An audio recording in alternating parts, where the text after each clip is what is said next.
All right. 3 minutes have passed, and although there are probably still some people who will be joining, I think we should just get going because we have an important and interesting program scheduled. So we wouldn't want to keep waiting too much, and I'm sure people will be able to catch up on the way. Um, I just want to start off by saying good afternoon to everyone. And welcome to today's event, Changing Habits in a Changing Climate. My name is Niels, joining you from the organization Democracy X in Copenhagen, and I will be moderating this session. And of course, I can't see all of you, but some of you may know me because this is the second of two events exploring our changing climate. And these events are an effort of the EU project iChange, which explores pathways to behavioral change for a sustainable future. And if you are interested in this project and what we're doing in this project, you can access more information at ichange-project.eu. And once again, I'm sure some of my colleagues can share that link in the chat. Okay. As I said, we did a similar event yesterday, and when that event was finished, I went to meet with an old high school friend, and we went to an international school together in Sweden many years ago, and it's been a while since we last saw each other. And so when we got updated on each other's lives, and I started to tell him that I'm working on projects regarding climate change and sustainable transitions, he responded by saying, unfortunately, I'm not really doing the most in that regard. And I think a lot of people can recognize that sentiment in one way or another, either in ourselves or in the people around us. And today, I think we're gathered here because of a shared understanding, which is that our climate is changing, and so we need to change as well. So the ways we live, the ways we consume and interact with the world around us and each other, that needs to be redefined. And that's a profound challenge, but I think, and I'm hopefully not alone with that thought, so are the opportunities. And today's discussion is not just about understanding why we need to transition, because a lot of us know that, but it's also about how we can make this transition happen in a way that is just and equitable for all. I think it would be nice if this was a space of inspiration, of hope, but also of action. And I think I would like to showcase how there is a global momentum that needs to be seized. And as a matter of fact, let's check in with ourselves here to get an idea of this momentum. So for those of you that are new to this series, we'll be using the Zoom chat throughout the day. And to get everyone comfortable with the chat, I'd love for you to check in by sharing two things. First, what feeling are you joining this event with? And second, what country are you joining this event from? And maybe it's a difficult task, so I'll just start by saying that I feel eager to learn and to transform these learnings into action. I will be completely honest and also share that I slept pretty badly last night, so I also feel pretty tired.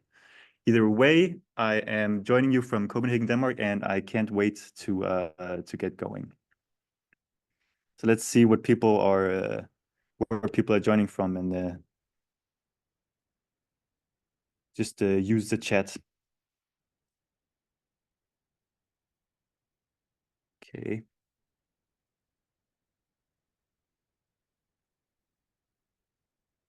We're getting some northern central Europe. Okay, we're going Tel Aviv as well.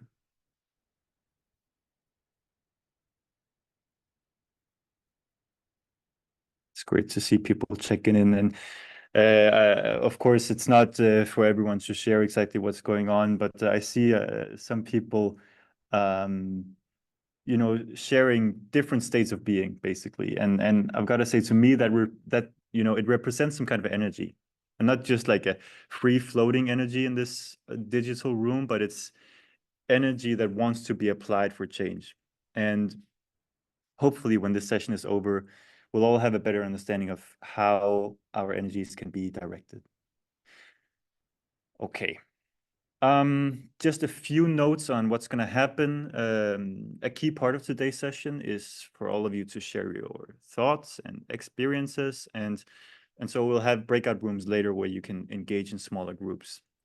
So in these groups, we'll part you into groups based on the language you're most comfortable with. And also, if you haven't noticed yet, this event is being live translated into multiple languages, and we basically want it to be as accessible as possible. So please make use of the translation feature if needed. So you can select your preferred language by clicking the interpretation icon at the bottom of your Zoom screen. This event is about collaboration and inclusion, and we want to make sure everyone has a chance to contribute to the conversation in their own voice. So let's get started. We'll be taking off with a presentation by Katriina Soini from Luke in Helsinki, Finland. Katriina will sort of set the foundation for the task at hand. So why do we need to change? What role does justice and equity play in such a change?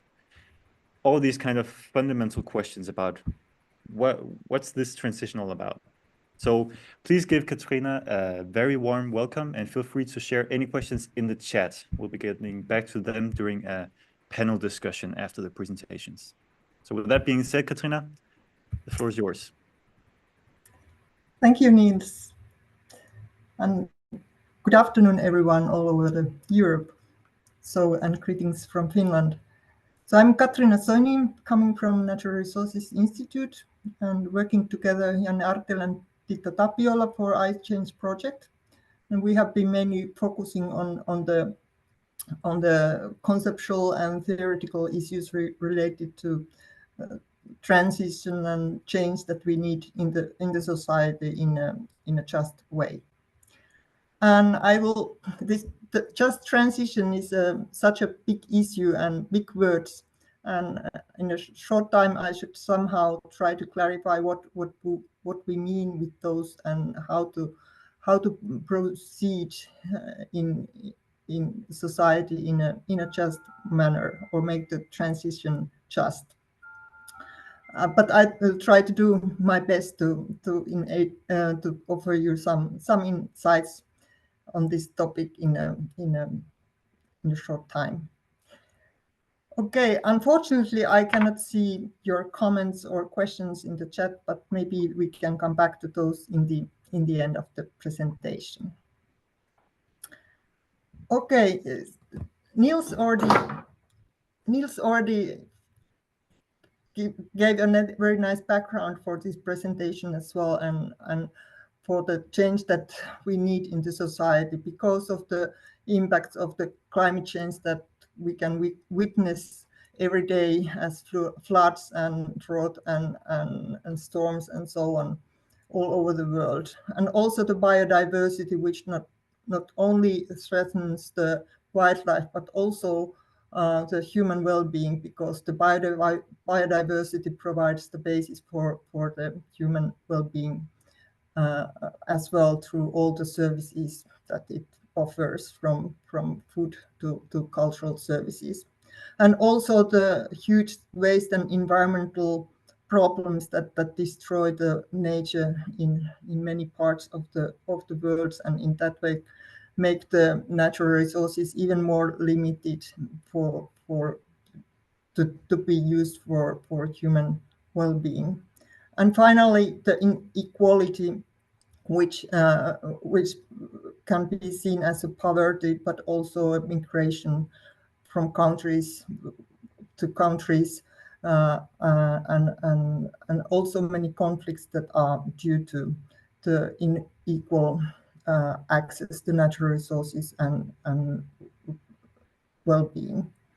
And these are the key challenges that a global, internationally high-level expert panel has identified as key challenges in our world, and they cannot be solved separately because they are all interconnected, and therefore we need to see them as an entity, and we cannot just move on in an incremental way, step by step, but they said that we need a radical change which concerns our profound ways of doing, thinking, and organizing our life.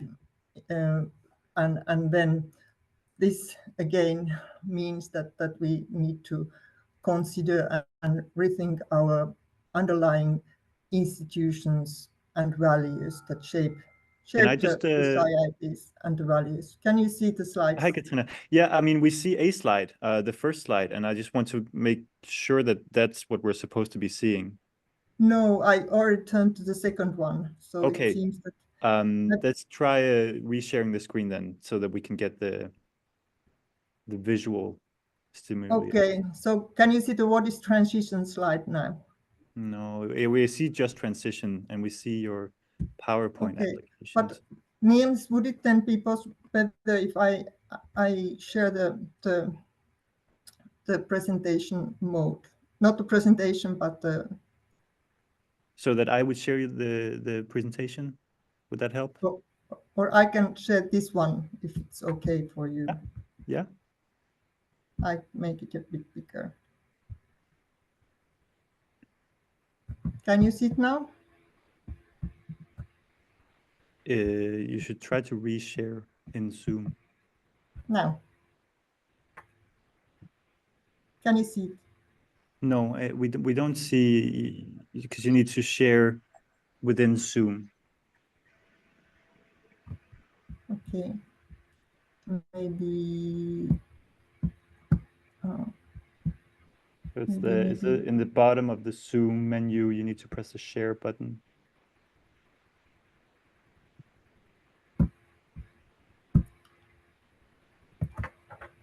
Okay. This one. Can you see it now? There we go. Yeah, I think that's working. Okay, and you saw this one. So now we're seeing why we need to change. Now we're seeing what is transition. Okay, and that's I will perfect. see. Okay, good. So we need this fundamental change in the society, which is called as transition, or sometimes even transformation. And this transition should not concern just the single activities like how we consume food, but for the whole food system, how it's produced and how it's transported and how it's processed and so on. And the same goes for the energy system. It's not just transportation, but also how the energy is produced, how we make the energy system from transition from the fossil energy to renewable energy and so on. And this concerns both urban and rural areas. And these are huge changes that have an effect on every single people, and that therefore it's a kind of big social project.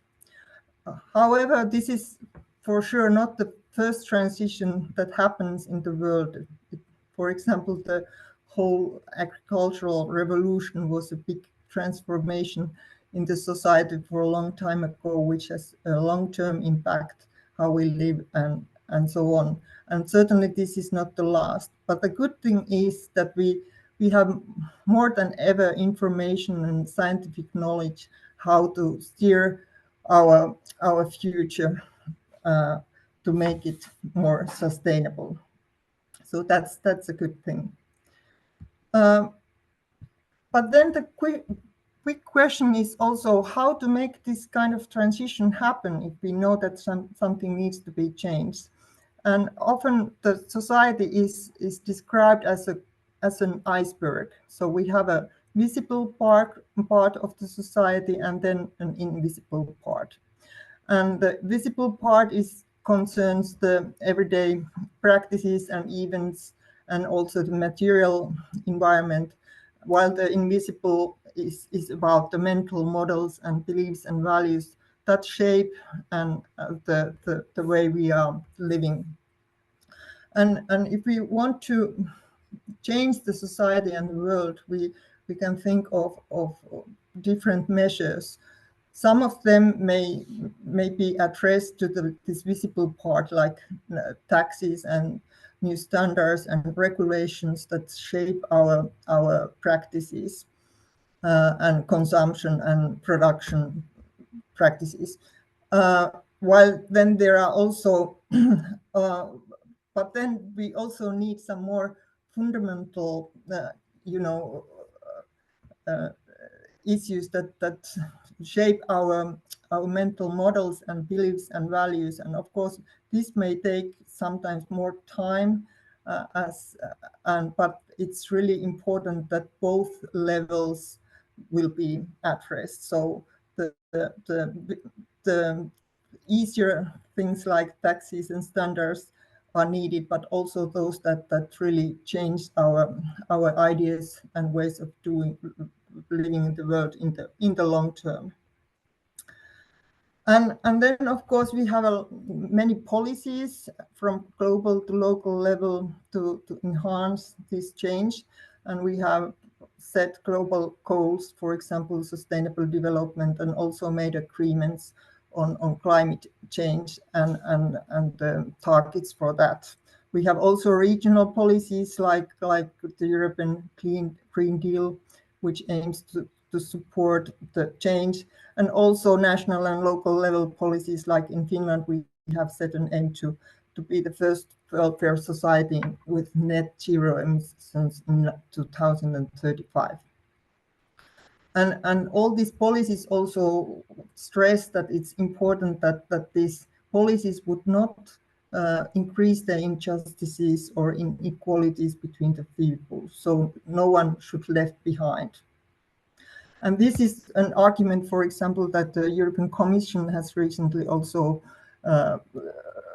communicated, and that policies will work only if the citizens are fully involved in designing them. History has learned us that if people are not involved in big changes, the changes will not success.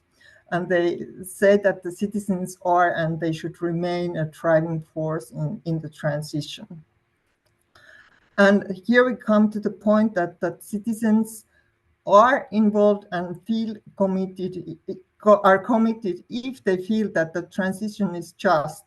And on the other hand, if the transition is considered as just, people are motivated to act for it.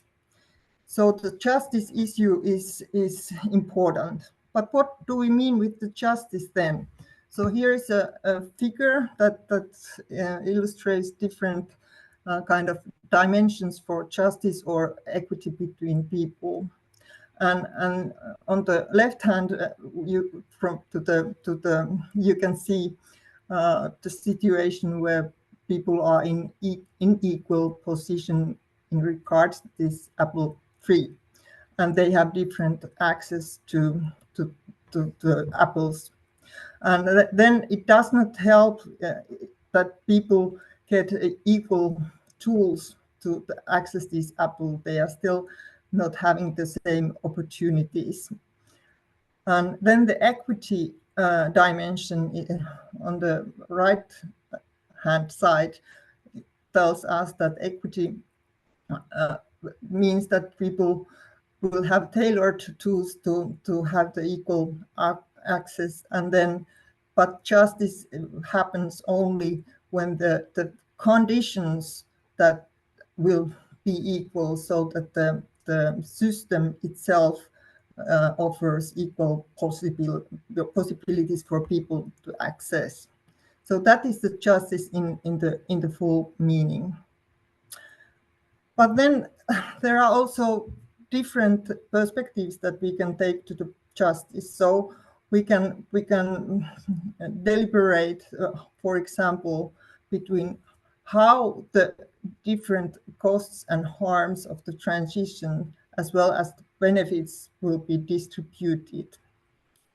And this could be assessed, for example, by evaluating the different impacts of the transition to different people and societies in advance, and try to recognize all these aspects, from environmental to social and so on. If there are any jobs that will be lost and things like that. Then another question is, who are the people who will be involved in the planning and decision making, and how? And this is exactly about the inclusivity and which may guarantee that people are heard in the case of big changes that concern their life. And in this way, people may become have more ownership of the transition or the changes that will shape their life, and they are willing to work for it. Thirdly, we should also ask how are different values and preferences and needs of people recognized and respected. This concerns especially the vulnerable people, like youth and elderly people or indigenous people, who easily become marginalized in the society. So those voices should be also heard in a just transition. Finally, I come to the point where we can discuss how does iChange promote just transition. So in iChange, we have different activities and that aim to promote just transition. And first of all, there are elements that aim to increase the awareness of the climate change and the role of individual lifestyles to climate change. And this awareness may increase then motivation to act. Secondly, iChange organizes training schools, and we have also the MOOC course and so on, which creates capabilities to act, gives new skills and knowledge how people can act in the society to make the change happen. And finally, there are elements in the iChange which encourage people for collective action through, for example, through the citizen science activities in the living labs. And they give, again, opportunities to contribute to the local level development, and also provide new knowledge for the scientific research, which is also important, needed for the transition to happen. And I think that all of these things also may give the people who are involved in the iChange feeling of hope, which was also mentioned by Niels, and hope of the better future. So when I started from quite desperate pictures, and I would like to conclude with some hope for the future, and hope that we can make a better future together. So thank you, and I'm happy to answer questions if you have any. I think we're gonna let people write their questions in the chat, and we'll rewind to that in the discussion later. However, I just want to say a huge thank you, Katriina, for that very insightful walkthrough of just transitions. Let's give her a warm hand as we all are able to in this digital space, and say thank you. I really think it's an interesting and a very important foundation in understanding that the sustainable transition is about more than a technological change. So if we want to acknowledge that this is about us as human beings, as cultural human beings, as people who take a part of a society, that whole dimension needs to be addressed. And it can be done in a variety of ways, more or less democratic. And I think, being aware of that understanding of equity and especially justice is important if we want to make for a transition that's, beneficial for all of us. And I think that whole idea of thinking in a more holistic sense is something we're going to dive a bit more into with our next speaker. Trying to see the sustainable transition as a project that has to involve people actively in very different ways, so that we're achieving not just individual changes, but actually are making for a systematic justice and just transition. So I would like to welcome the next speaker, Selene, directly from the University of Bologna. Actually, well, she's a part of the University of Bologna, but she's joining us from Antwerp. Is that correct, Selene? Yeah. Okay. Yeah. So Selene will tell us a bit about the iChange project again, going more into depth about that and our approaches to ensuring just transitions. So the floor is yours, Selene. First of all, sorry, but my microphone doesn't work really well today, so please raise your your headset if you want to hear me well. Hope you will at least hear something. Anyway, and let me share.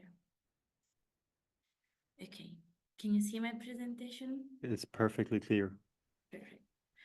So good afternoon, everyone. I'm Selene Tondini. As Niels said, I'm a PhD student in environmental sociology at the University of Bologna, and I collaborate with the Bologna Living Lab to assess and monitor behavior change in the iChange project. Extreme events, air pollution, and biodiversity loss. This is the complexity of the climate crisis that often overwhelms individuals and organizations. This leads to inactivity and a neglect of meaningful action. Here is the challenge. How can we break through this paralysis and foster collective action for climate solution? It seems easy. We can answer with pro-environmental lifestyles, and to choosing a lower carbon footprint lifestyle also. But what does it mean, pro-environmental lifestyle, and how to lower carbon footprint? Also, there are so many questions about this. For example, what behavior should we change to lower CO2 emission? Who's responsible for driving this change? Where do we begin in this process? When is the right time to take action? And also, how can we make impactful changes in our daily life? Well, I guess it's not about who specifically asked this question, but what matters is that everyone which is involved, like practitioners, researchers, policymakers, citizens, activists, understand the complexity of the problem with a more intersectional approach. The solution then starts with addressing one small piece of the puzzle at the time, rather than being paralyzed by the big picture. For example, in iChange project, we develop many activities trying to involve all the civil society. For example, here in this picture, you can see policymakers, researchers, and non-governative association talking with citizens about urban mobility. Or here in Genova, we can see young kids from the elementary school listening about extreme events. And moreover, we involved very expert researcher in hard science and environmental sciences to develop data and models around, for example, here, air quality. So in iChange, we really push forward the behavior change. But what does it mean, a behavior change? Basically, it's just adjusting the volume of our consumption. So, for example, by using less energy or reducing waste.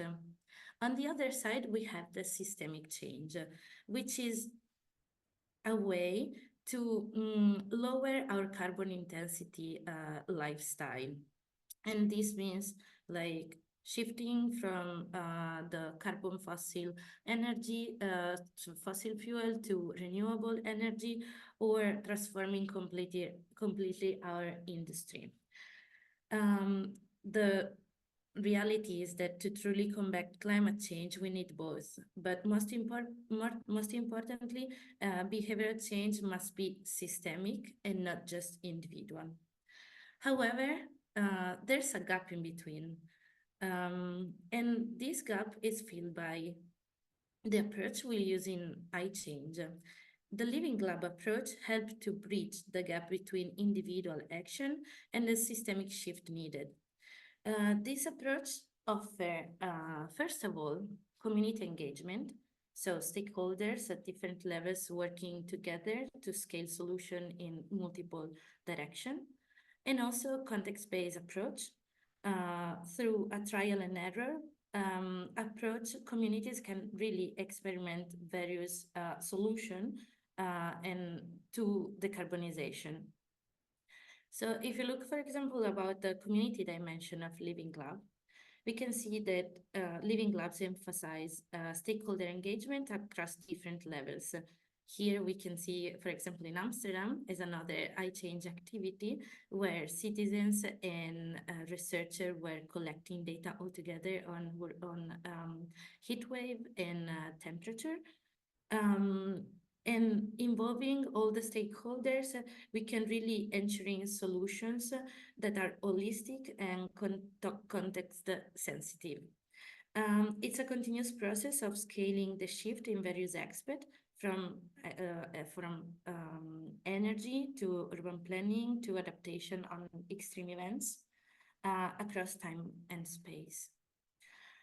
Also, on the other side, we have the dynamic test response dimension of Living Labs and citizen science, because not every decarbonization solution can fit in every context. So Living Labs allow this trial and error approach, testing different ideas and make one work for one specific context. And this flexibility fosters innovation while maintaining a systemic focus. For example, here we can see 3 different activities, again, from iChange.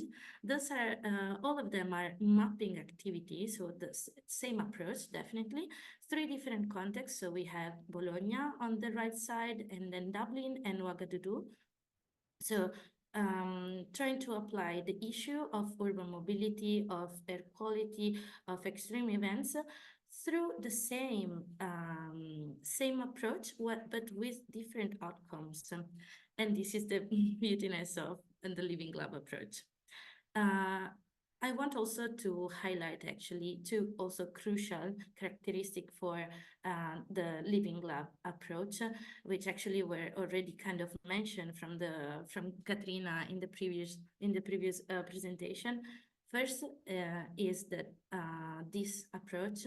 In this approach, we can undermine traditional power structure by equalizing the importance of diverse experience and knowledge. And on the other side, the Living Labs really gives agency back to who don't usually have a voice in their conversation, promoting intersectionality in climate action.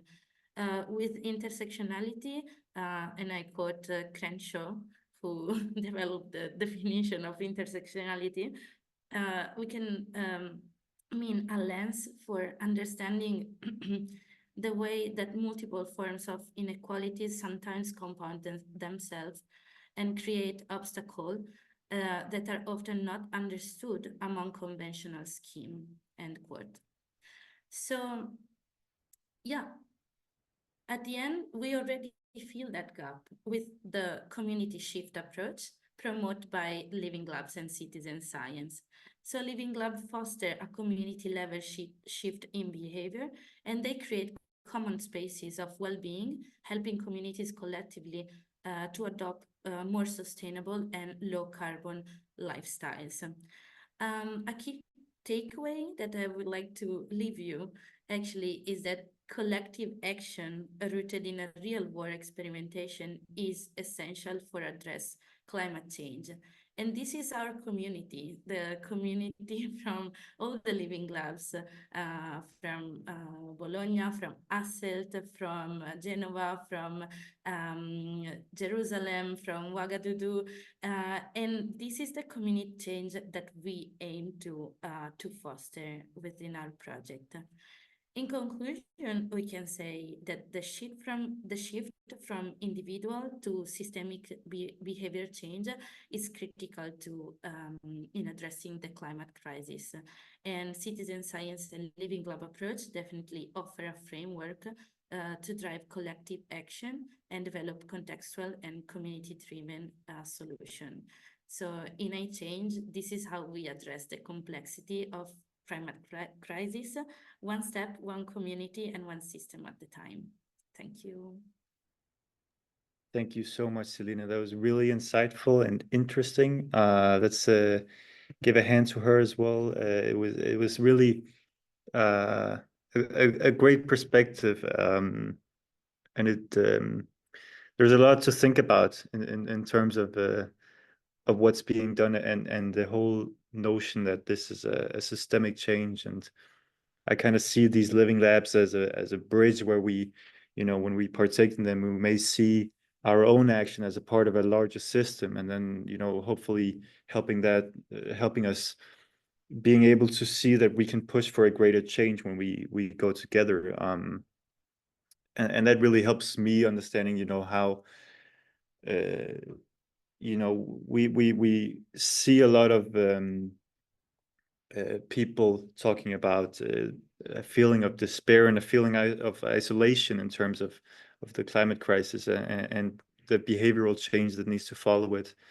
I spoke with a psychiatrist a few months ago when I was doing an analysis, who said that when we're looking at the data, a lot of people are changing behaviors, at least to some extent, but not a lot of people think that a lot of people are changing behaviors. And there's definitely some component of feeling like, is it just me who's worried? Is it just me who wants to do something about this?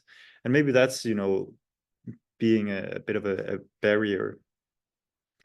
Anyway, we will be able to discuss that in a while. Of course, if any of you listening in have comments or questions, please write them in the chat and we'll get back to them during the panel discussion.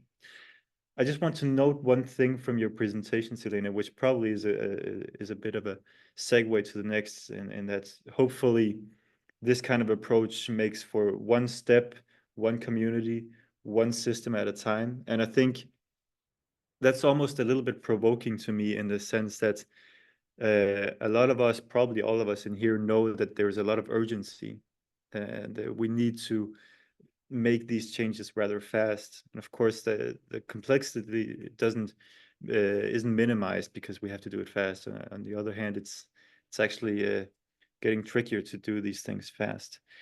And I think our next speaker will be able to speak just a little bit on that, because the notion that doing one step, one community, one system at a time, it's not necessarily a linear process. And so I want to welcome my own colleague, actually, Morten from Democracy X, who will be speaking to us about the role of social tipping points and how they may actually be utilized for enabling behavioral change. So I want to welcome Morten to the stage, and again, please write any comments or questions in the chat and we'll get back to you. But for now, Morten, the floor is yours. Thank you so much. So do you see the correct screen now? Oh, this is better, right? Now we see it. Yes, great. Thank you so much, Niels. My name is Morten, and I'm from the Democracy X, and I'm so lucky that I have 10 or 15 minutes now to give an inspirational talk about the topic of positive tipping points and the potential of community-level interventions when speaking about this topic of behavior change. But first of all, I would like to take you with me into the forests in Belize in Central America, where I was 5 years ago, and I'm sitting in the office of Guy, which is the man on the left on the picture here, and we're looking out over the treetops, as you see on the picture to the left. And I'm here with my girlfriend, and we're gonna spend 3 weeks here. We didn't know that Guy actually is a professor, and what he's doing right now is spending 3 or 4 hours with us, telling us all about the negative tipping points. And I'm born and raised in the suburb of Copenhagen with football, graffiti, hip hop, and never thought about environmental crisis, climate change. So this was a very big eye-opening event for me. The thing is that we came home to Copenhagen and looked in the eyes of us, me and my girlfriend, and we were like, okay, this is so bad. We have to do something. So we changed our individual behaviors. We stopped eating meat. We were actually considering, could we even put children into this world? And this was not very good for our mental health. So I was very close to a depression, actually. But luckily, I found a community of local students in my area who was kind of in the same situation as me. And we started acting on this together as a group. And this put me towards more the feeling of agency, and I actually realized that we are able to do something about this. So what I'll talk with you about for the next 10 minutes is how to understand the role of group action to create systemic change. I have 4 key takeaways that I want you to take with you from my presentation. The first is that this framework of positive tipping points, they can help us understand how large-scale and lasting behavior change comes about. The second is that these positive tipping points in itself, they are self-propelling social change that actually can be triggered by human agency and strategic interventions. So when wanting new and more sustainable ideas, behaviors, and practices to spread through communities, through populations, they can do so through social contagion in local communities. And thus, to enable positive tipping points towards more sustainable societies, these community-level interventions that build capacity for collective action, they are crucial and often under-prioritized.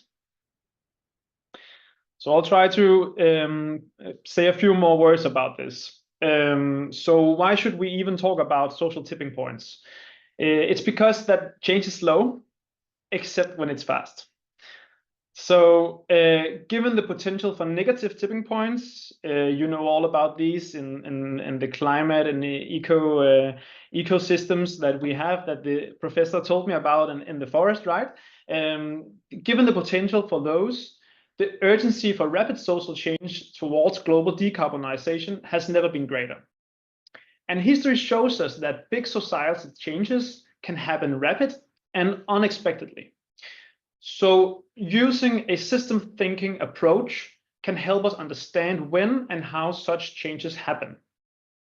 The framework of positive tipping points comes from an Earth system science perspective using this system thinking approach, and they can help us to develop and test and experiment with strategic interventions and thus be a more motivational narrative for climate action than talking about the negative ones, right? Okay, so before I explain a bit more about the framework, I have some important cautions and caveats for you. So these are concepts originally from hard sciences, and when using those concepts in social systems, we must be very cautious because it's always contextualized, and when we adapt them, we must be aware that social systems are more complex because we humans have agency and we interact with each other, and that's also what actually gives us hope, because we are able to change those systems.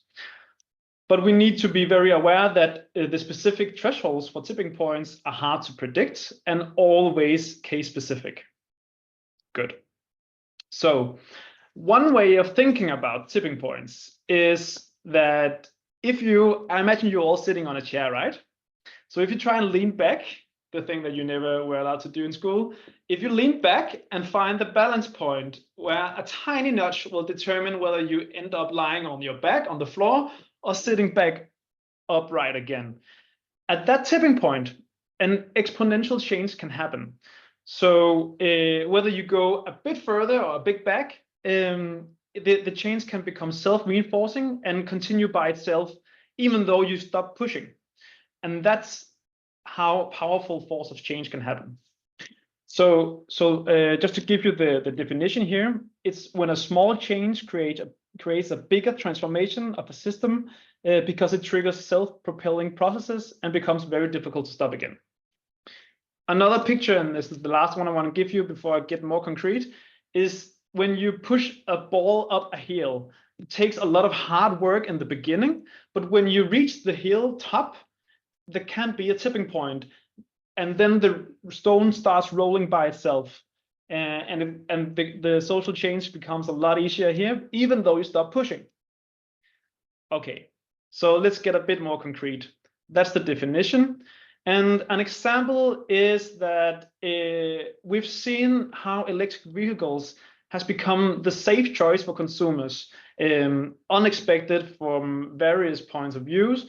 But in Norway, you can see the blue area here. There's like a little S-curve of battery electric vehicles actually being consisting of the most bought electric vehicles in Norway. And how is that? Why is that we've seen this change so quick? First of all, of course, it's about technology, but it's not only technology. Studies in Oslo has determined that there is different areas of Oslo where you see the adoption of electric vehicles is slow and other areas is fast. And the results show that there is a neighborhood effect. So if your neighbor buys an electric vehicle, you're more likely to buy an electric vehicle yourself. And this is what scientists call social contagion. This is key for accelerating behavior change between people. And now I want to give you a framework to work with these and kind of operationalize this concept in different areas. So over here on the left, you have the current state of the system. This is where you start pushing the ball, right? And over to the right, you have a goal, a vision for a desired state of the system. For us, it could be a sustainable mobility sector in a specific country or a specific city. So there's three key elements of this framework. The first one is that we can have interventions for different actors to put together to try and trigger these tipping points. And then in the middle, we have reinforcing feedbacks. So this is elements either pushing the initial intervention and creating it to be stronger, or dampening the effects, which making it less stronger. And then we have enabling conditions. So examples of the enabling conditions that should be in place for a tipping point to be triggered is for a product or for anything, a new behavior to be adopted in a population. The new product should be affordable as regarding price. It should perform better than alternatives. It should be accessible and convenient. And the social and cultural norm in the population should say that it's okay to do this new behavior. And then relevant actors and citizens should have the capabilities and knowledge for it to spread throughout the population. Examples of interventions is individual approaches to interventions can be taxes, traditional information campaigns, and nudging. Second example is more institutional. It can be policy regulations and investment in new technologies. And the third one, which I will put emphasis on here, is the social interventions. So this is where community engagement and capacity building programs comes in. And in between those two enabling conditions and interventions, we have reinforcing feedbacks. Examples of them are when you have increasing returns to adoption, such as learning by doing, economies of scale, and technological reinforcement. And the second example is social contagion. So when individuals adopt new behaviors, it can spread through the network of those individuals. When they have positive experience, they tell their peers about it, etc. Okay, so how do you take this concept, this framework, and use it in a sector? I want to show you a case from the food system. This is the scientist from the University of Exeter who has plotted these concepts into trying to use it in the food system. So how do we enable the spread of more sustainable habits within food norms and in Europe specifically, actually. I highly recommend this report. So what they do is they use the concepts from diffusion of technology. As you can see in the left here, we have like laggards, late majority, early majority, and innovators. And then they use it as, okay, when looking at specific this sector, we have traditional meat eaters, that would be the laggards, right? And we have meat reducers.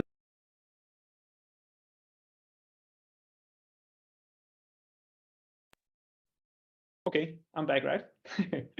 Great. Yeah, and then we have meat reducers and meat avoiders.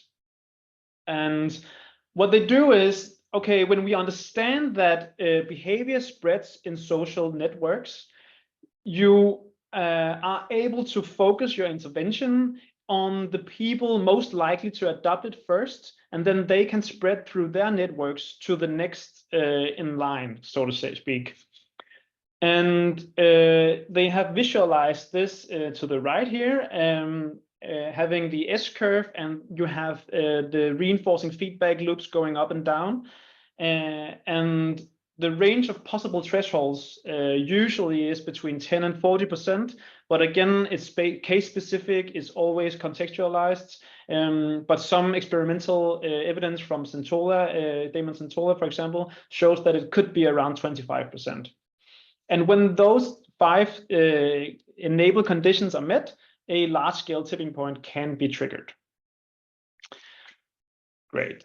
So I want to leave you without this. Have 1 or 2 minutes left, and I just want to say a few words about how we work with this in Denmark.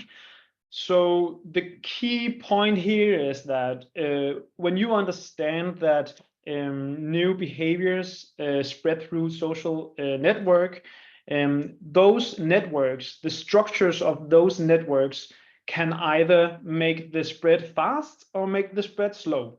So working through community organizing or other ways of community level interventions, you can connect people in new ways and create bridges between communities that makes the spread of new behaviors, idea, or practices faster.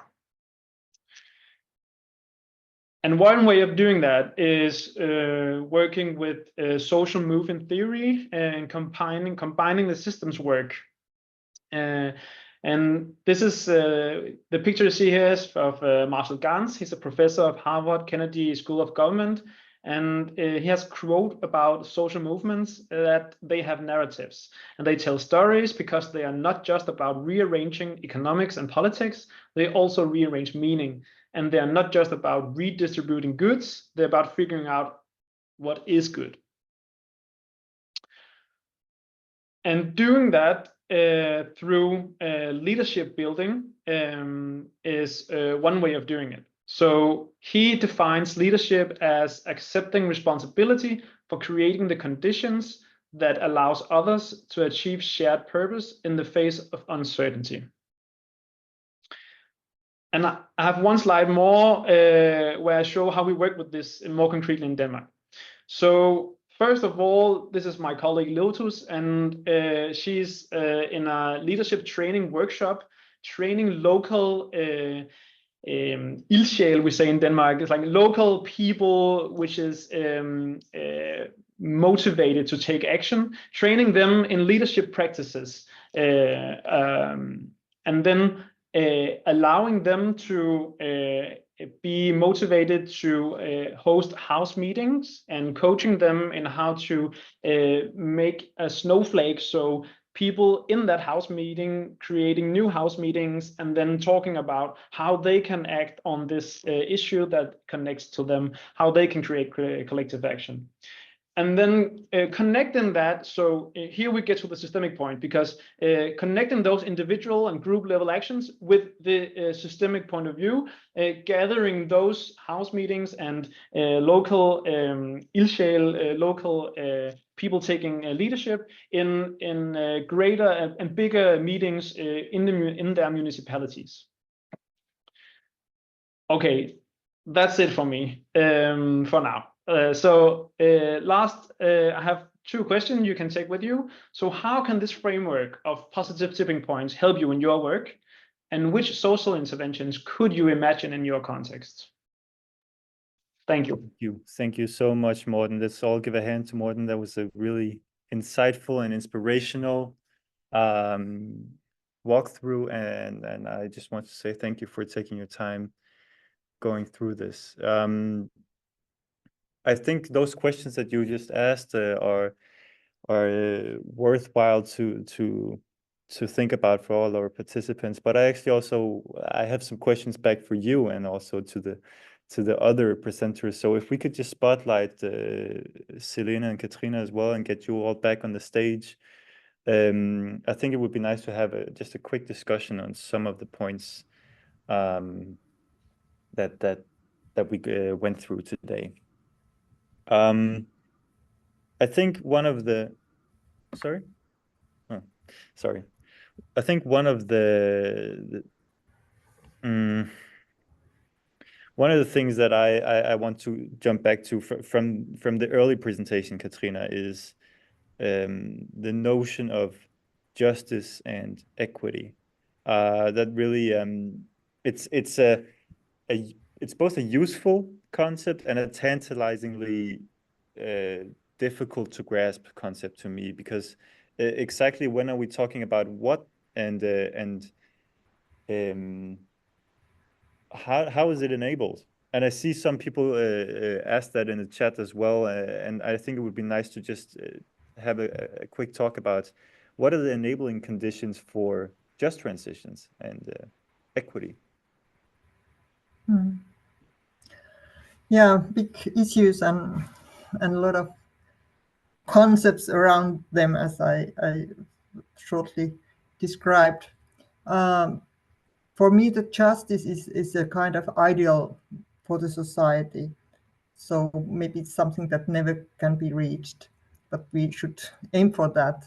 And the essential difference between justice and the other things like equity and equality and inequality is that we should try to create conditions for all people to have equal possibilities or opportunities for a good life, and that's something that we should always aim for. But of course, we have to sometimes compromise because it's not possible to reach the target, and then we have to have to choose between different kind of trade-offs, and also compensate, if possible, for people who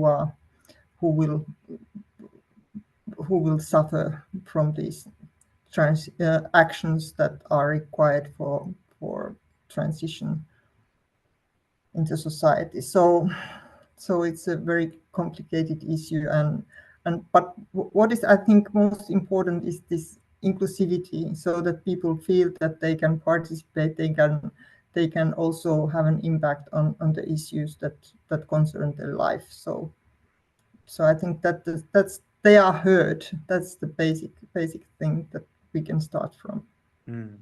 So just creating that feeling as citizens of living in climate change, that people are being heard in that transition that's happening. That's I think, yeah, it's a fundamental notion, but also one that is difficult to realize at times. It goes back to something we talked about at the event yesterday, all these notions of power and who gets to define the questions, and who gets to define what kinds of transitions we want to make. And I spoke, the psychiatrist I spoke about earlier. She mentioned that there's a difference between running away from something and running towards something.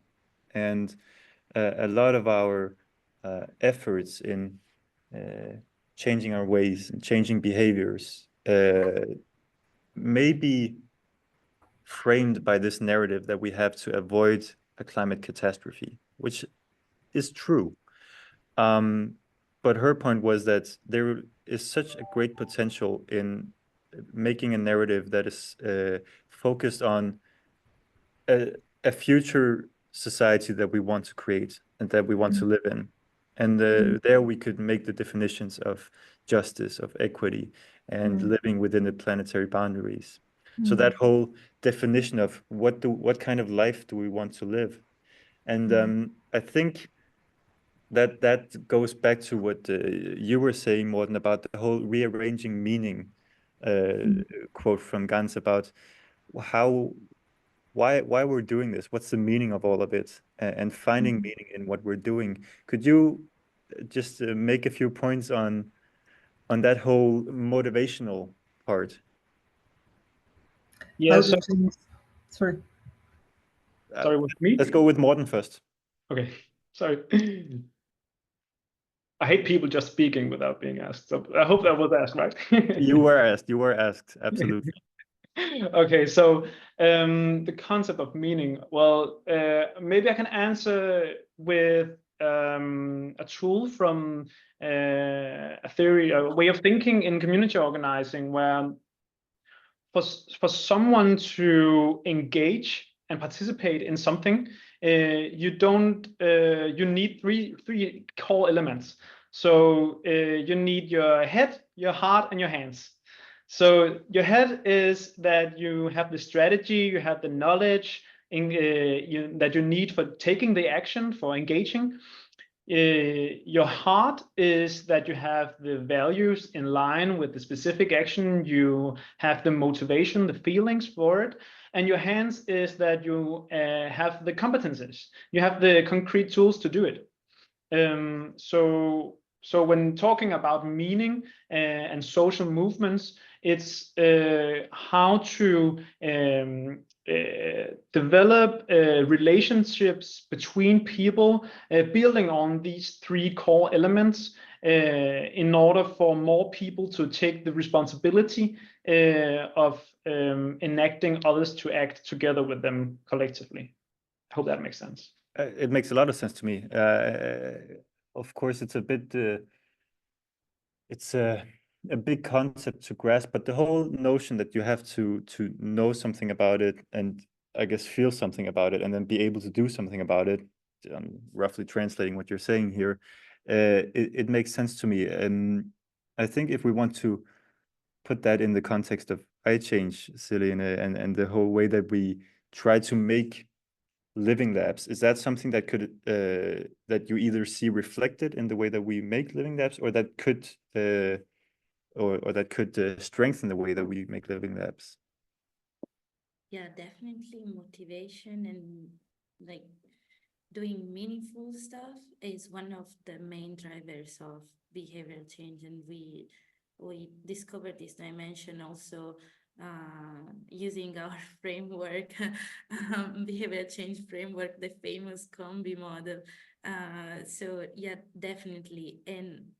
But most important in night change is also make people recognize that they actually can find the right, like the power, recognize that they have capacity, they have knowledge already. Because, for example, if we think about elderly people with all their cultural knowledge, I don't know, about biodiversity or how to grow food from scratch, it's already knowledge, but they have to recognize, and also younger generation have to recognize the importance of this spread and already existing in the community.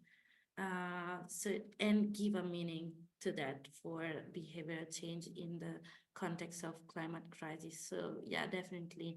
And on the other side, we have also citizen science that gives you more knowledge, and working together very closely with scientists. We already saw it yesterday. The scientific process, of course, requires a lot of method, a lot of precision, and so on. Of course, it's scientific, but citizens can definitely learn and like sit next to the researcher, dialoguing about something that is super important for them, for their like day-to-day life. So yes, this is what we do in iChange, basically. Hope I answered. Well, I think that's good to hear. And the whole idea of creating agency is also, I mean, that resonates with me. And I guess there is a relation to justice as well in terms of agency. Maybe you, Katriina, could just elaborate a little bit on that in terms of in a just world. Is that a world where we feel agency? Let's just oh, I have to unmute you, or you have to unmute yourself.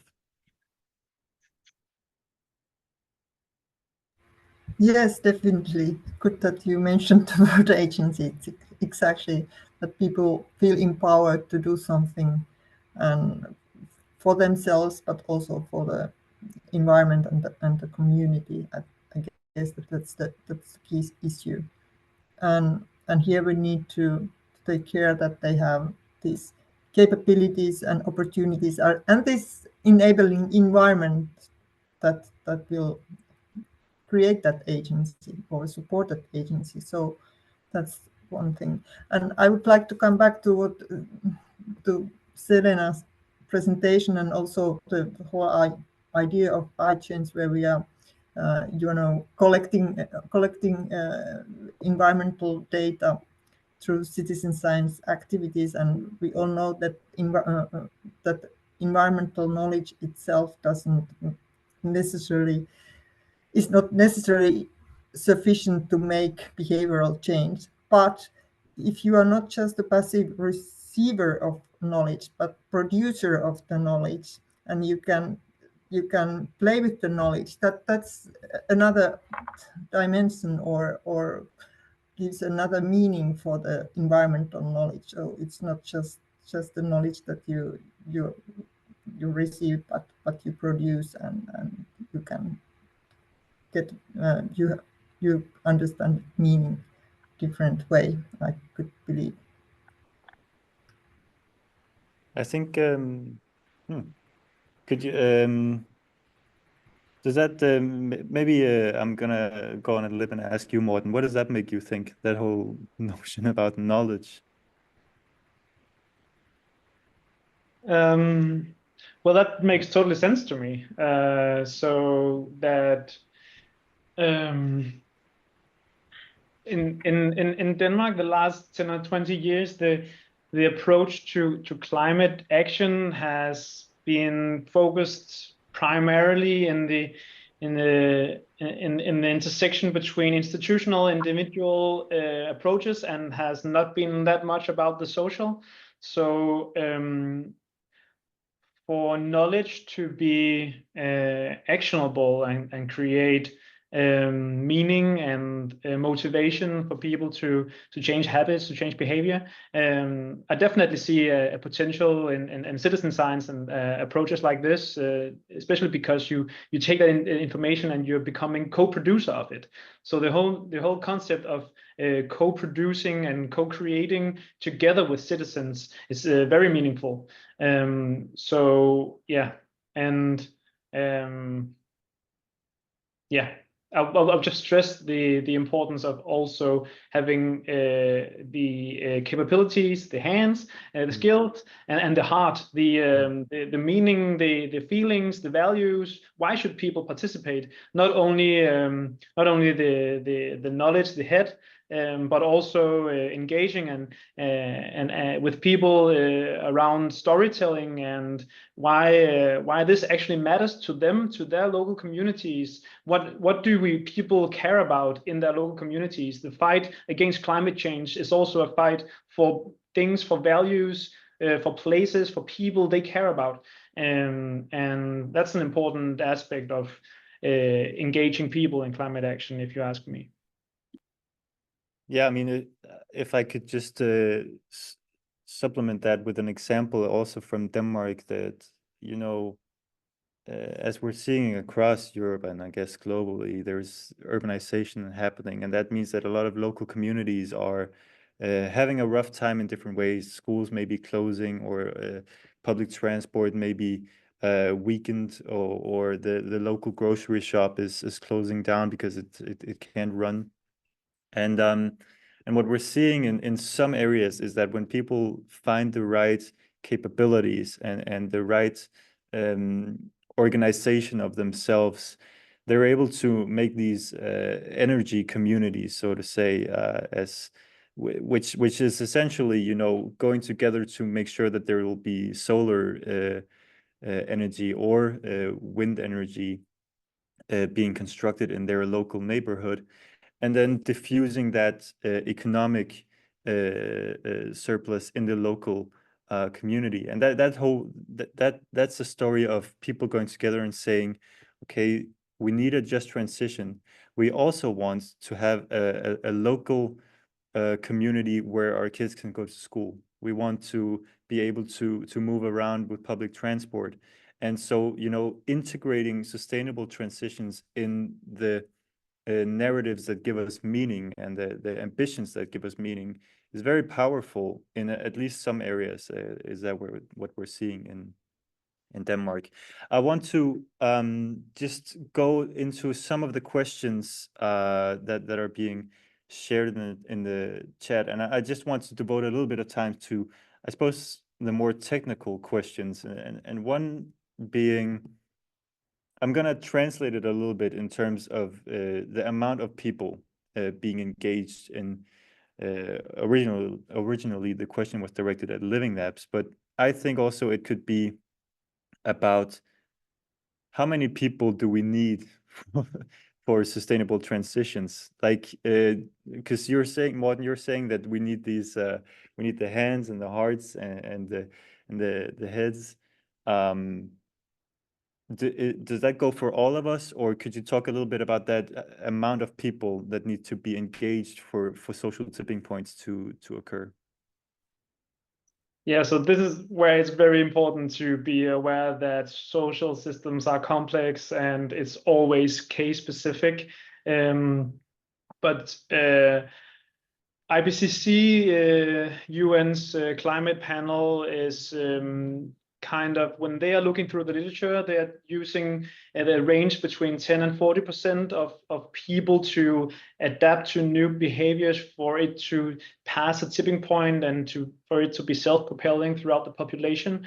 And as I said in my presentation, some more experimental studies from the sociologist Damon Santola has suggested that the tipping point is around 25%.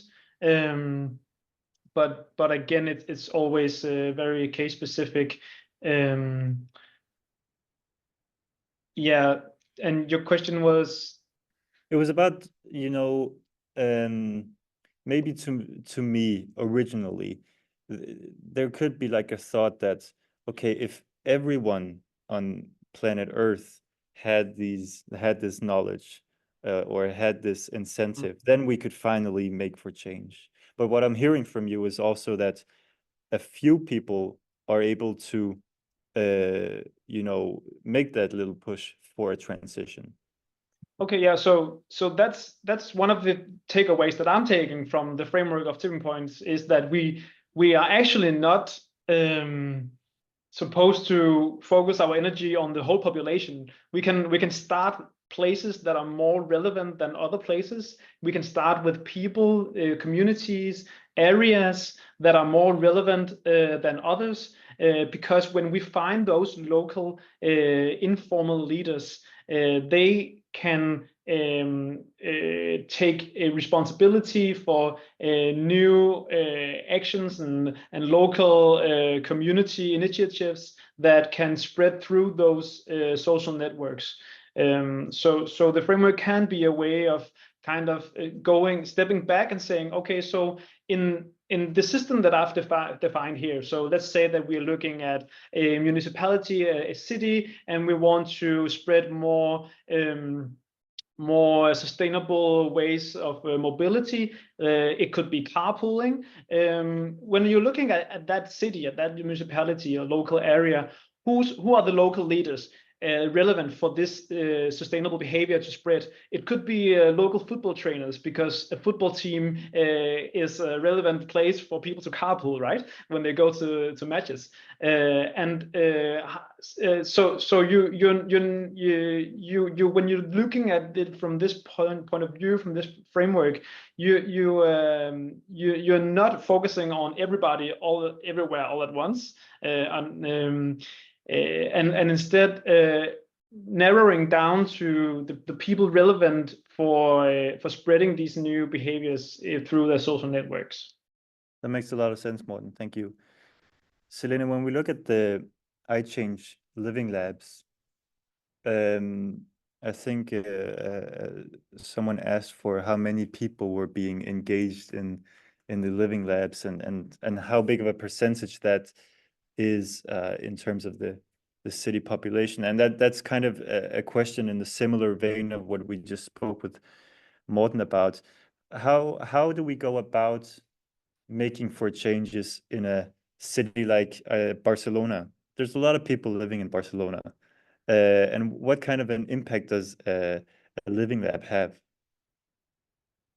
Well, I guess it's really hard to actually give like a number for each city, because of course, like, people that participate to citizen science activity were really few.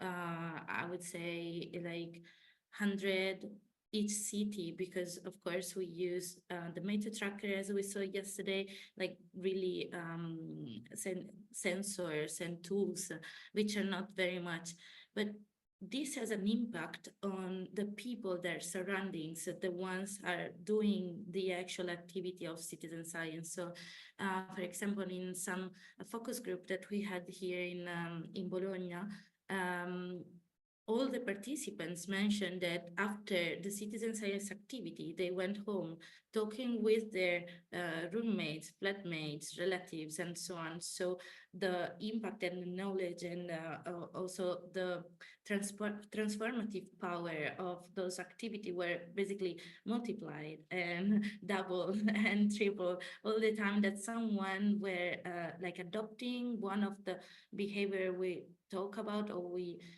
put in place in the activity of iChange, and then replicating in their daily life. So that we cannot really measure in terms of people, because you never know how many you talk with afterwards, but it's definitely a critical mass. Also, I want to talk about the quality of a group of people that we are involving, because it's not only like the single citizens, as Morten was saying, we call the same person the leader, we call them a gatekeeper. So the one stands at the door and open the door to enter the community. Because those people, again, we try to involve in in Barcelona, in Bologna, in Hasselt. We always tend to involve, first of all, them, because they are first attracting other people, of course. And second, they also can raise easily the voice to a more like a higher level. For example, if I'm representative for a cycling association in my local community, I can easily go and ask to the municipality to improve maybe one bike lane, or to implement a green area somewhere, or so on, right? So it's not just the quantity, it's also the quality of people and the power that they have. So I really like the idea of leadership workshop, because I think more people needs to be aware of the power that they have. And last but not least is also, I think we need to, most of the time we talk about inclusivity and underrepresented people, but actually the people that we need to address our climate action and are mostly the people that are more polluting, are producing more emission, right? So if I'm thinking about the 25% of people we need to involve for the tipping points, I'm thinking about people that we are definitely involving in iChange, like middle class, retired people. We have all these people are involved, and so we can definitely have an impact on reducing our CO2 emission, like today already. I think that's a good point. There's also some understanding in who actually is involved in these kinds of activities, like the living labs and iChange, and if we want to align that with Morten's perspective here on social tipping points, it's very much a task about knowing who to engage, finding those gatekeepers or local leaders, and I think for projects like the iChange being an EU project, there's a requirement of a lot of thought and care being put into the local context, being able to work together with people that know who can we actually engage here, what are the levers that we can work on, and also having that focus that's not necessarily, I mean, having actions directed towards the heavy polluters is important, but also as Morten showed us, there's a value to in engaging the idealistic early people and the early adopters as well, in making that getting that snowball rolling. So having that perspective of social tipping points being enabled when we are able to connect and engage with local leaders or gatekeepers, that's a very important topic for when we do these kinds of projects where we try to look at behavioral change. I have some questions still for all of you, coming from the chat. It's a question of policy. I think it would be nice to have everybody's perspective on this. I think we're going to start with you, Morten. this whole question about, I see Martin asking, why do you think our politicians have not passed the tipping point on the need for rapid action on climate change? Why do so many politicians remain in denial? So the whole notion of enabling conditions, as you said, there is definitely a policy component to that as well. Could you speak on that a little bit? Yes, definitely. So the very short answer is that culture becomes for politics. So that's also why we are working on the long, difficult task of spreading new behaviors through communities, because our theory of change is that for politicians to create to take the step and be more progressive on climate action, they need to feel that their constituencies also are wanting them to do so. And regarding whether this framework can be used for policy interventions, policy development, it truly, I think it's originally kind of been developed for this purpose. And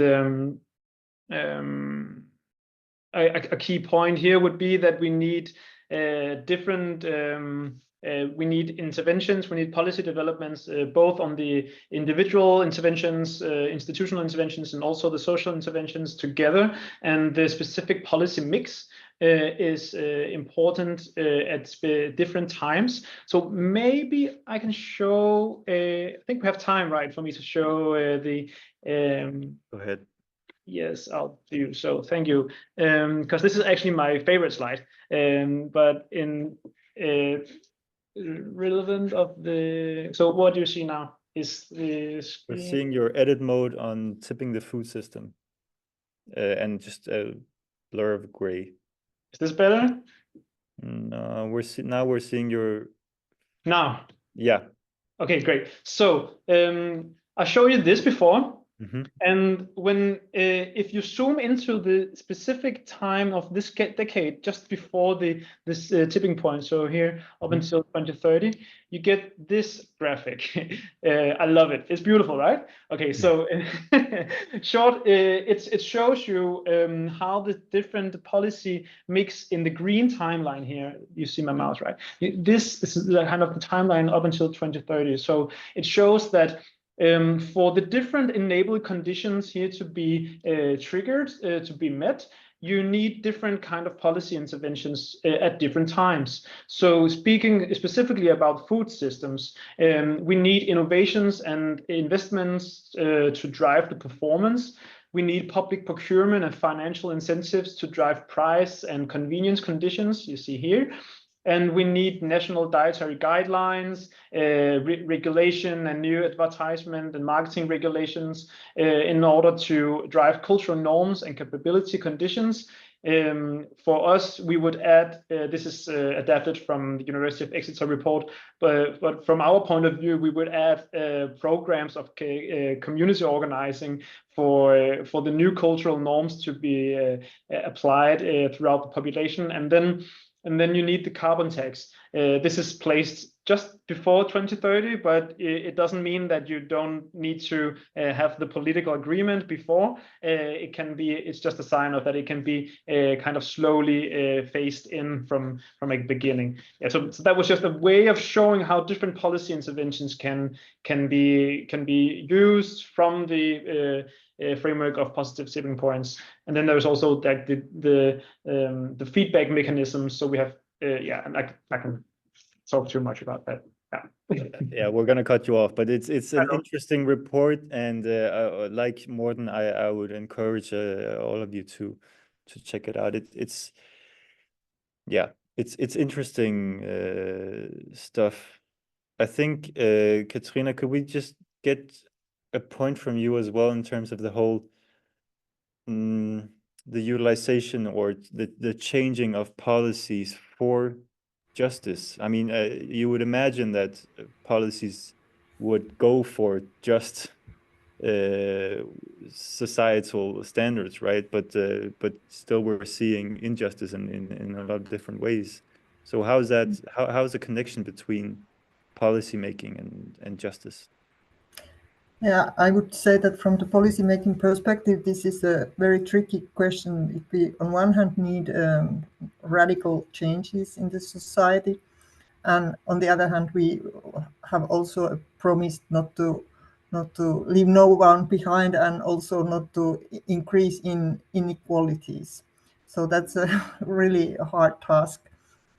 For example, in our country, Finland, the politicians made a decision to give up from the turf peat production very rapidly, and as a result, a huge number of people lost their jobs and livelihoods, and that was for climate, but not for the social social benefits, and that was a big discussion in Finland. So therefore, I think that the difficult to give any policy advice, but I would also think that although we need these very big decisions and also urgent actions, we need to be careful not to take too big steps, and rather take a little bit more time to see the consequences of the political decisions, not to cause any additional harm or injustices in the society, which in the worst case can have a long-term effect on people's trust on the society and policy making and so on. We have also bad examples of those kind of situations where the trust has been lost for many decades. Of course. So, and if we look at the case that Morten brought up about our food systems in Europe, of course, that's a huge topic right now about how we want to produce food and how our agricultural system should look like in the future. And we've seen the demonstrations throughout the past few years that there is a feeling of injustice for some of the people whose livelihoods is to make food, and so I think that's why we're seeing these discussions in the Commission right now, these policy discussions where we try to get a variety of perspectives involved. And I guess in the development of new strategies for the European agriculture, I mean, an explicit focus on justice would make sense to ensure that there is some kind of operationalized justice component in it. maybe, yeah. Go ahead. Sorry, maybe just one thing. Although justice is a difficult topic, and there are so many perspectives to be considered, and people have different ideas of what is just, for example, just food transition.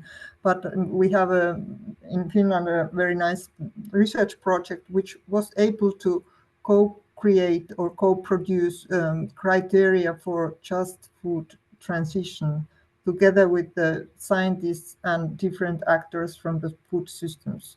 So just very simple key principles what should be considered if we want to have a just transition in a food system. And I think that it's still possible to do something like this at the small scale, but maybe also at a bit bigger and urban scale. So we just need to create space for such a deliberation, also for what just food system could look like, for example. That's People are not necessarily so, people still in the end may have common goals and will to get there. Sometimes it might look more complex than it is in the end when people have a possibility to negotiate. Interesting. Katriina, again, just and partly you, Selene, as someone who's been working with this kind of citizen science, these research projects, that whole notion of providing leadership and trying to to developing something that's more citizen-led in terms of the sustainable transition. That we've gotten a question whether the citizen science community is ready to provide this kind of leadership and develop these kind of citizen science mitigation programs. Like, can you just tell about the active efforts in terms of making this kind of change from the citizen science perspective?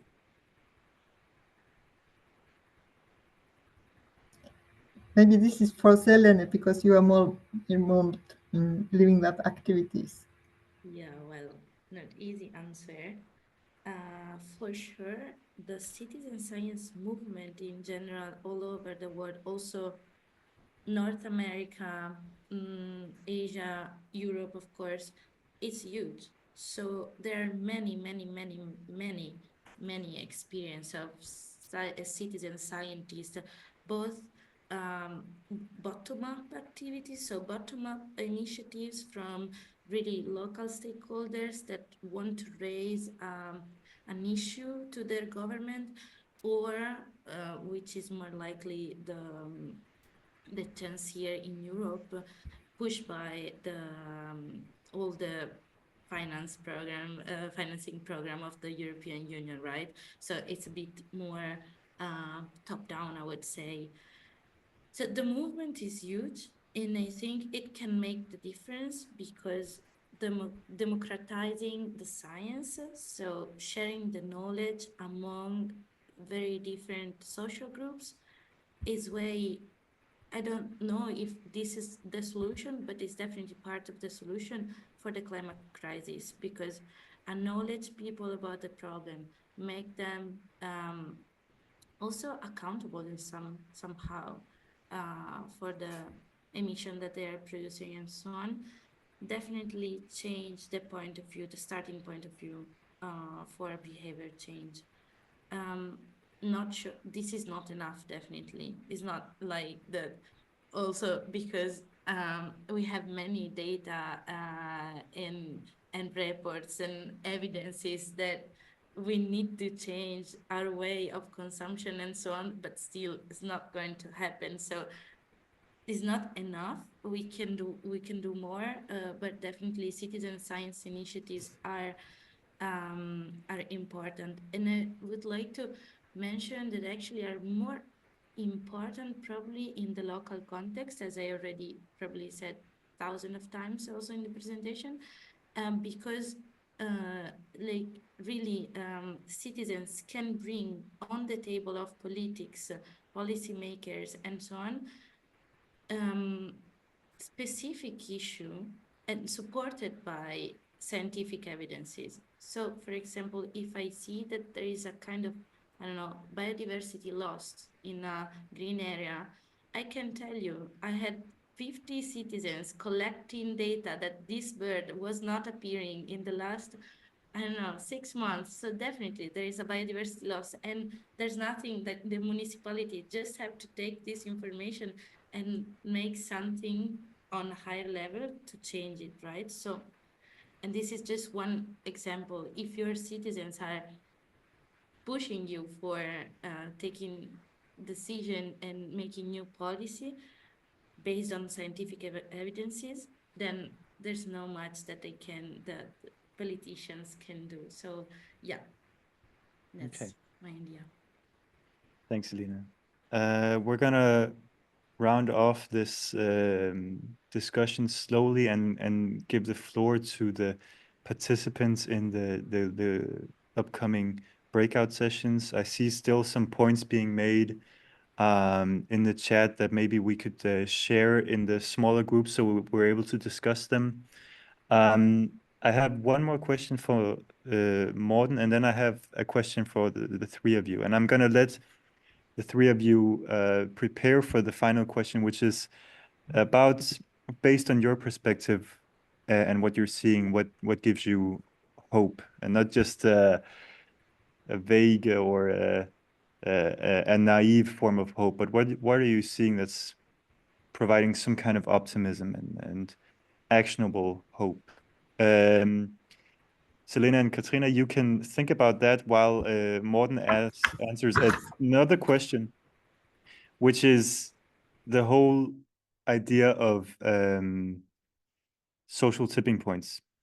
I guess it goes a bit about the hope question as well, but do you think in any way that we're nearing a tipping point for climate action? So that depends upon how you define the system boundaries, specifically regarding that tipping point you're looking for. So it's always case specific, geographically specific, what kind of level you're looking at. But we do see already a tipping point happened in the spread of electric vehicles in Norway, as I mentioned, and we also see it in the spread of solar panels in Germany and some of the states in the US as well. And when you're looking at the price parity of renewable energies compared to coal and other fossil fuels, you also see a tipping point in the price development. So the energy sector is actually, now I'm taking advantage of your other question, the energy sector, the development can, when I look at it on good days, that's a source of hope for me. And then again, in other sectors and other areas, we are far from tipping points. And I also want to stress the important point that not all social changes, not all social systems have the potential for tipping points, because social change happens differently regarding which area it is, and a lot of change just happens slowly and doesn't have a rapid nonlinear development. So yeah. That's a good point. There's no one size fits all or no silver bullets in this transition. But it still looks to me like this is it's an interesting consideration and something that's, I think, makes sense to operationalize more. Okay, Katriina and Selene. We're gonna start with Selene. I hope you've had some time to mull it over. What gives you some kind of hope? So it comes from more my personal life, if I can bring it on the table. I've been elected at the municipality in the city council in June, and something that really gives me hope. So my duty is on environment, of course, and waste management. And something that really makes me feel like hope for a better future is that people is really asking me every day to do more. They want more infrastructure, green infrastructure. They want more, they also require me to start a dialogue with the local shopping center to eliminate plastic. So, and it comes from the citizens, and this is what it makes me like thinking that maybe something can change in the future and we can stop this somehow. Thank you so much, Selene. And that was a great personal anecdote, and congratulations for getting that seat. I spoke to I think it was a journalist covering climate news a while ago, who said that something that gave him hope was the fact that the people who between 5, 10 years ago were getting really aware of the situation and the acute dimension of the situation have gotten educations based on that awareness and are now being employed in different parts of the system. So we're seeing more and more of people with some kind of environmental background or environmental edge being made a part of a democratic system, and that hopefully also makes for those basic components for these tipping points that Morten talked about, that people are going to be enabling this from a policy level. Katriina, you've had some time now. What do you want to share in terms of what gives you hope? And I hope that you will unmute Yes. There we go. Thank you for giving me a bit longer time to think about. This will be also a little bit of personal kind of, how to say, thinking, or yeah, I was born on a farm, and I'm again living on a farm, and I have a little bit more perhaps understanding what the farming and agriculture is, although I'm not a full-time farmer, and following the whole food system business, and also the farmers who are very much under big constraints and stress regarding the profitability, and also increasingly on the changing climate conditions and so on and so forth.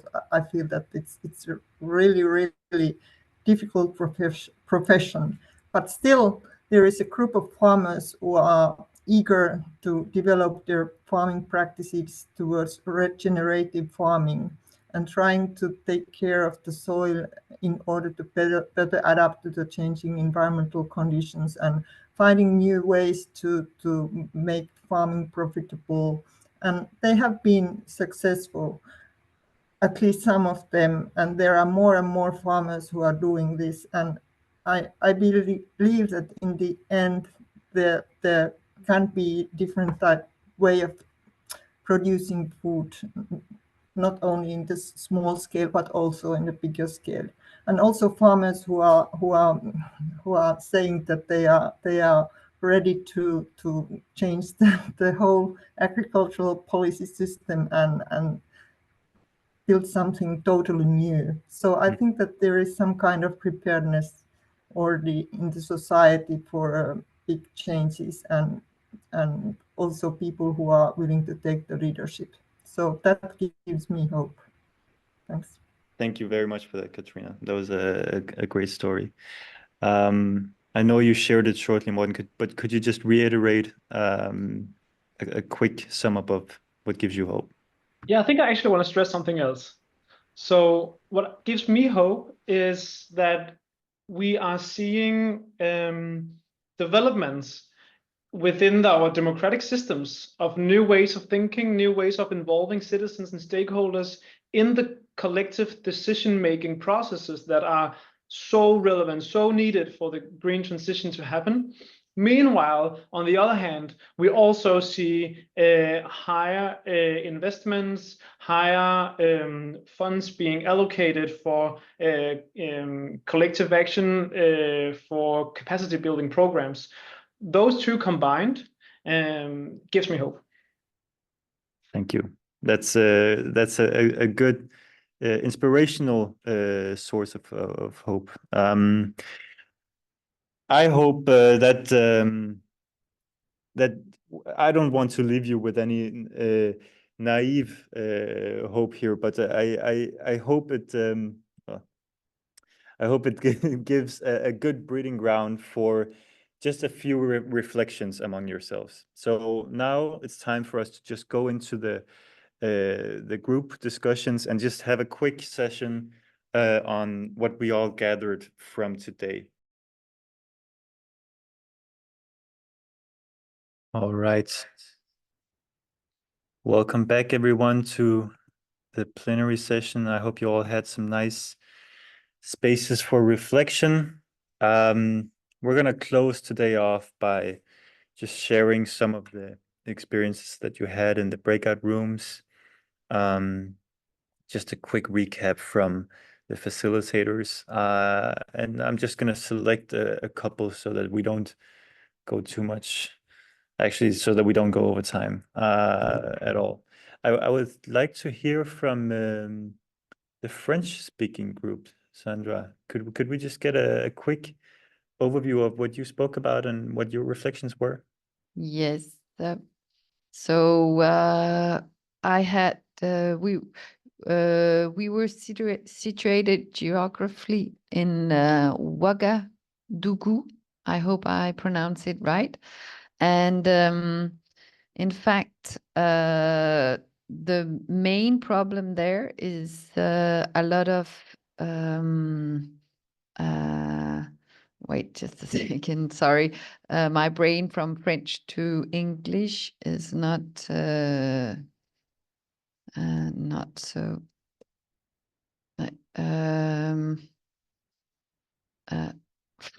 Floats.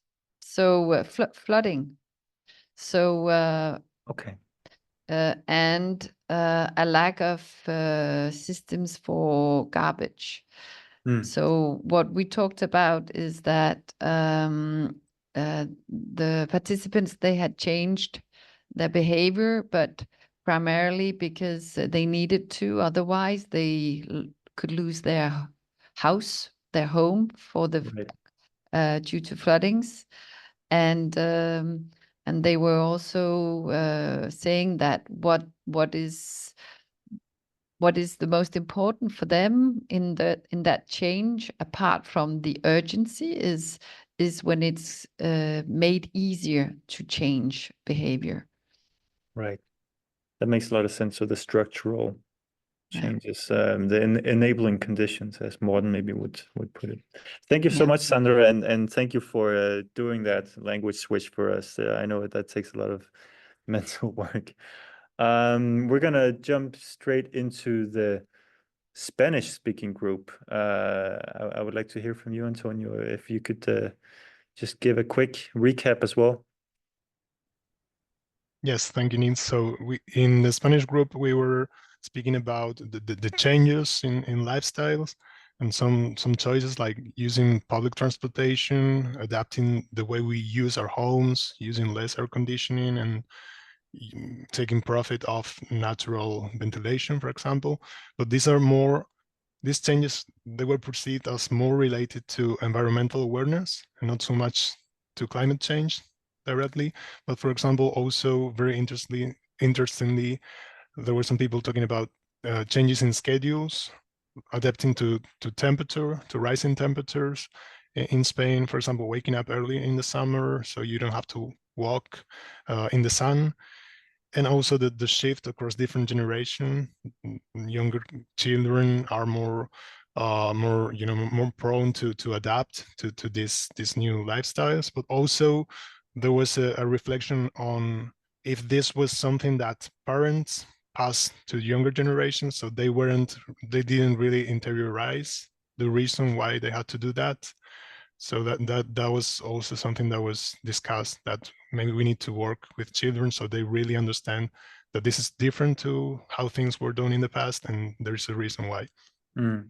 That's a good point. And also touching on that, though, those arenas that we all move in, and how that neighborhood effect also works within families a lot. And I mean, I've seen that in my own family, and I hear from that, that's ways of behavior are changing based on what we hear in our families. Thank you so much, Antonio, for that. Let's wrap up with the group from the English speakers. Let's see if we could get Stina on board to just make a quick recap here.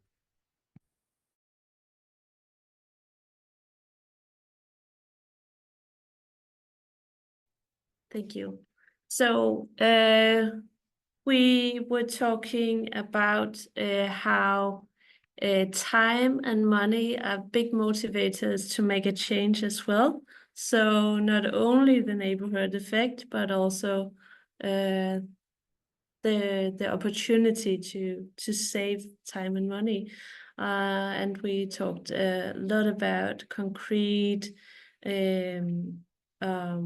examples for changing into electric cars and installing solar panels, insulating the house, and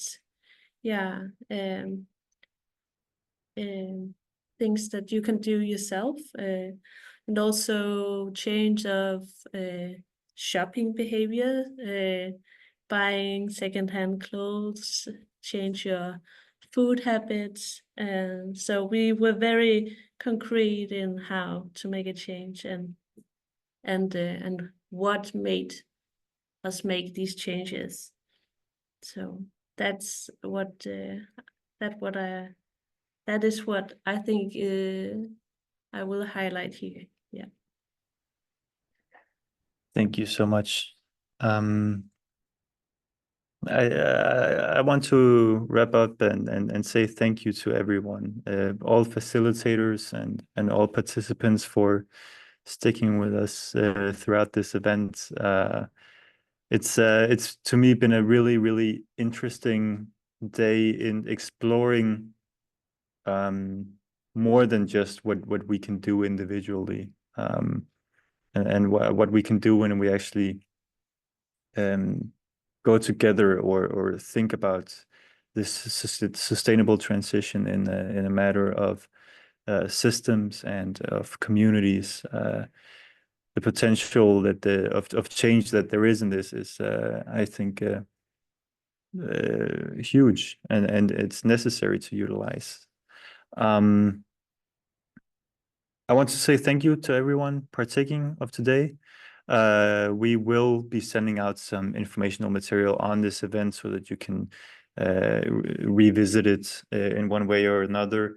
But thank you so much to everyone for being a part of this and taking time to spend time with us. So thank you all. Take care. Have a great Tuesday. Enjoy the rest of your day, and bye-bye.